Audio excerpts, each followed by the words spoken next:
Buen día chicos, ¿cómo están? Bienvenidos a la segunda sesión de Historia de México 2, donde vamos a ver el tema de la República Restaurada, este periodo de 9 años que comprendió los gobiernos de Benito Juárez García y Sebastián Lerdo de Tejada. Ok, se ha llamado este periodo de República Restaurada al periodo comprendido entre 1867, cuando finaliza el imperio de Maximiliano, y 1876, cuando comienza una nueva etapa en la historia de México conocida como el Porfiriato. Okay. Durante estos 9 años transcurridos entre, como les decía, 1867 y 1876, se sucedieron los gobiernos de Benito Juárez, primero de 1867 hasta 1872, y después de Sebastián Lerdo de Tejada entre 1872 y 1876.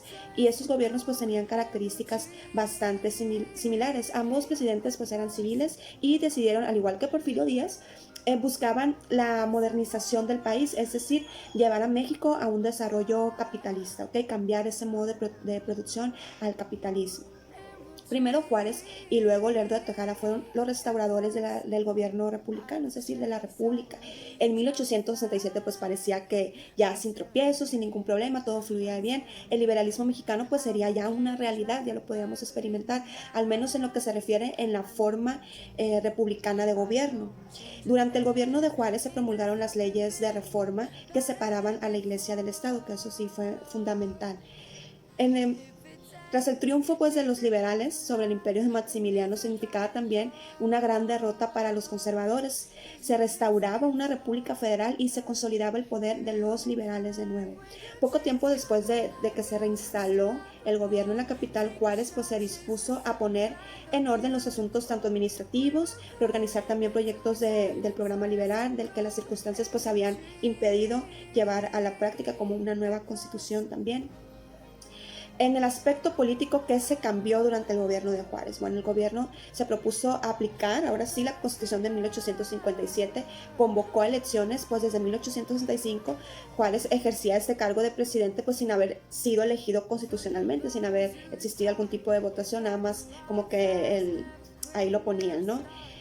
En, en la convocatoria que dirigió al pueblo para celebrar comicios, o sea, las votaciones, Juárez proponía una serie de reformas a la Constitución con el objetivo de equilibrar los poderes supremos, o sea, que hubiera más equilibrio, entre el poder ejecutivo, legislativo y judicial. Con esto pues buscaba el apoyo popular a fin de que el ejecutivo pues tuviera un mayor poder que el que le confería la Constitución y pudiera pues tener más influencia sobre demás asuntos, ¿no? Pero no obstante, pues aquella oposición le restaba popularidad a Juárez. También en el Congreso Juárez alcanzó la mayoría de los votos y de apoyo, o sea, que los congresos, las cámaras apoyen al presidente, pues tiene mucho que ver, influye mucho para que sus propuestas se lleven a cabo. Ahora, la paz interna, igual de todas maneras, pues hubo una paz política, pero de todas maneras existían luchas internas. Se amenazaban más por este tipo que se llama bandolerismo, que eran pequeños grupos de conservadores apoyaban a estos bandoleros, que eran que se dedicaban a asaltar cuando transportaban mercancías, productos, y se dedicaban a asaltar a estos y tener esa ganancia. Y bueno, algunos conservadores apoyaron este tipo de prácticas porque pues no se resignaban a la derrota y por las ambiciones políticas y militares que ellos tenían y que habían defendido pues la república a campo de batalla y que ahora se sentían con derecho a gobernarla, pues no estaban tan de acuerdo. Esta lucha por el poder entre conservadores y liberales pues amenazaba con reiniciar una anarquía, y por ello Juárez se vio pues precisado a decretar un estado de sitio y suspender las garantías individuales, o sea, los derechos básicos de los que gozan un ciudadano mexicano se vieron suspendidos. O sea, que había una restricción, era una especie de toque de queda, de no poder salir. Entonces, en donde quiera que peligraba el orden o que había más esos casos de bandolerismo, pues es donde restringía temporalmente las garantías individuales de los ciudadanos.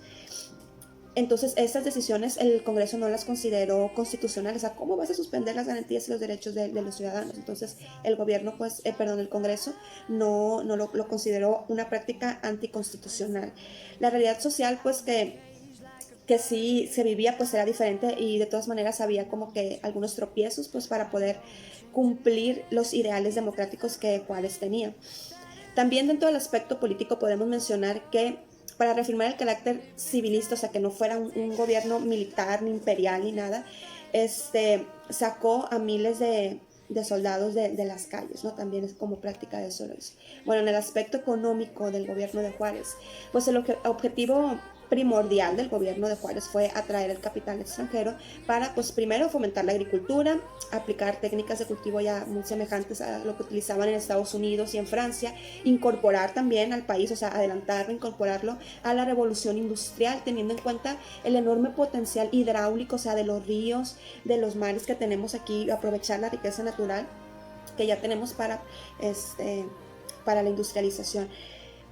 También en algunas regiones para generar fuerza motriz necesaria se utilizó pues el potencial hidráulico que aquí se tiene. Convertir a México en un puente comercial también fue una de las intenciones de Juárez entre Asia y Europa y entre Estados Unidos y América del Sur. Para tal efecto se proyectaba la creación de una red ferroviaria que uniese todos estos caminos, que uniese Estados Unidos con el resto de Latinoamérica. ¿Okay? Pues en el aspecto social, la política de población del territorio nacional se buscaba pues atraer la inmigración de europeos, como ocurrió en Estados Unidos y en Argentina, que muchos italianos se fueron para allá, y en Estados Unidos pues también muchos irlandeses, italianos y ingleses se fueron a Estados Unidos, y Benito Juárez pues quería lo mismo para este país, que tuviéramos mucha inmigración europea. Pero esto pues no se pudo realizarse porque en el extranjero se desconfiaba de la seguridad interna de México, como hasta la fecha se sigue haciendo, y los europeos pues no encontraban un aliciente alguno para venir a radicar a un país tan conflictivo, que hasta la fecha, como les digo, pues sigue siendo un factor decisivo, no más para invertir, para el turismo y para radicar aquí. Sí, un extranjero lo ve un poco complicado por la situación de inseguridad que se vive actualmente. Bueno, también en lo social tenemos la formación de la pequeña propiedad a partir del fraccionamiento de los latifundios. A partir del fraccionamiento de la división de los latifundios, o sea, de las tierras, por medio del deslinde y la venta de terrenos baldíos, y también de la desamortización de las propiedades eclesiásticas, y fueron otorgadas a los indígenas que las trabajaban. Bueno, la reelección de Juárez en 1871, hubo un periodo de reelección de él. Bueno, como les decía, Juárez en 1871 pues buscó la reelección. Había otros dos candidatos también. Uno era Sebastián Lerdo de Tejada, quien se había postulado para la presidencia, suponiendo que a Juárez pues ya no le interesaba otro periodo de mandato. Y el otro candidato fue Porfirio Díaz, impaciente ya por obtener el poder político, al que sus méritos militares creía le hacían merecedor, pues. Pero Juárez no estaba dispuesto a dejar la presidencia, gozaba todavía de un gran prestigio y gran reconocimiento popular, y eso le animaba a continuar en el poder durante más tiempo para cumplir con los proyectos, a darle continuidad a los proyectos que ya había planeado y cuya completa realización pues todavía no era posible, como lo del sistema ferroviario, todavía no lo había completado. Porfirio Díaz pues previendo que Juárez pues iba a manipular las elecciones y triunfaría con fraudes, preparó toda una rebelión armada a través del plan de Tuxtepec. Bueno, todavía no llegamos ahí, pero planeó también una rebelión armada como único camino de acceso al poder.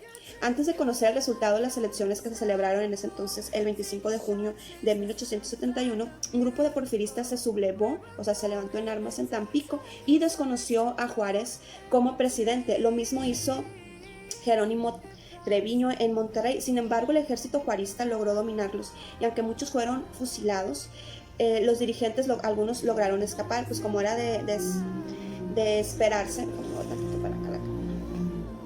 Pues las circunstancias llevaron a que y se hicieran de nuevo las elecciones. Desde que Juárez iniciara su nuevo mandato en 1871 se produjeron continuas rebeliones porque muchos no estaban de acuerdo con esto. Todas eran apoyadas por Porfirio Díaz. Finalmente esas rebeliones dejaron de tener sentido con la repentina muerte de Juárez, causada por un infarto. El 18 de julio de 1872, al morir Benito Juárez, correspondía a Sebastián Lerdo de Tejada, que había quedado en segundo lugar en las elecciones, y aparte él era ministro de la Suprema Corte de Justicia, ¿no? Así lo dictaba en la Constitución, que a falta del presidente, el ministro de la Suprema Corte de Justicia era el que iba a asumir el cargo como presidente. Y esto para desempeñar interinamente el poder ejecutivo. Entonces, para esto lo logró. Y 3 meses después de que verificaron las elecciones, el presidente interino triunfó sobre Porfirio Díaz, o sea, Lerdo de Tejada triunfó sobre Porfirio Díaz y otros candidatos para gobernar la nación durante el cuatrienio que empezaba en diciembre de 1872 y terminaría en noviembre de 1876. ¿Okay? Ahora, por su parte, el gobierno de Sebastián Lerdo de Tejada, pues él era un hombre de muy culto, de muy vasta cultura, de gran influencia política. Había sido colaborador estrecho de Benito Juárez desde los años de la intervención francesa y muchas de las decisiones de este fueron inspiradas por Lerdo de Tejada. Por esta razón, su gobierno fue en muchos aspectos una continuación del gobierno de Juárez. Bueno, en 1876, Lerdo de Tejada se intenta reelegir y bueno, antes de pasarnos a esa parte, les voy a decir que él continuó con muchos de los proyectos que ya les había comentado que Juárez tenía planeados. Entonces, Sebastián Lerdo de Tejada le dio continuación. Se hicieron algunas modificaciones a la Constitución de 1857, las vías ferroviarias y todo esto, ¿no? En 1876, Lerdo de Tejada intenta, como les decía, reelegirse, pero ahora sí, Porfirio Díaz no se iba a quedar con los brazos cruzados, lanzó o a través del plan de Tuxtepec de 1876 e invocando el precepto de la no reelección, imagínense, Porfirio Díaz, ¿no? Entonces invocó este precepto a través del plan de Tuxtepec para quitar a Lerdo de Tejada y así llegar al poder y bueno, y lo logra. Porfirio Díaz llega al poder en 1876 y bueno, ya lo demás lo vamos a ver ya más adelante, lo que fue esta dictadura, este gobierno de 31 años de Porfirio Díaz, este periodo que se le denominó el Porfiriato. Ahora bien, ¿qué van a hacer como actividad? Van a seguir haciendo las actividades en el libro. Viene un cuestionario, viene una tabla, viene un cuadro que lo van a completar. Le toman, ya lo explico, les dejo la descripción de la actividad en la plataforma. Le van a tomar foto y me lo van a enviar a mi correo electrónico, ¿ok? Bueno, chicos, esto ha sido todo. Cualquier duda me lo hacen saber a través de WhatsApp. Estamos en contacto. Ya saben, cuídense mucho, no salgan. Bye.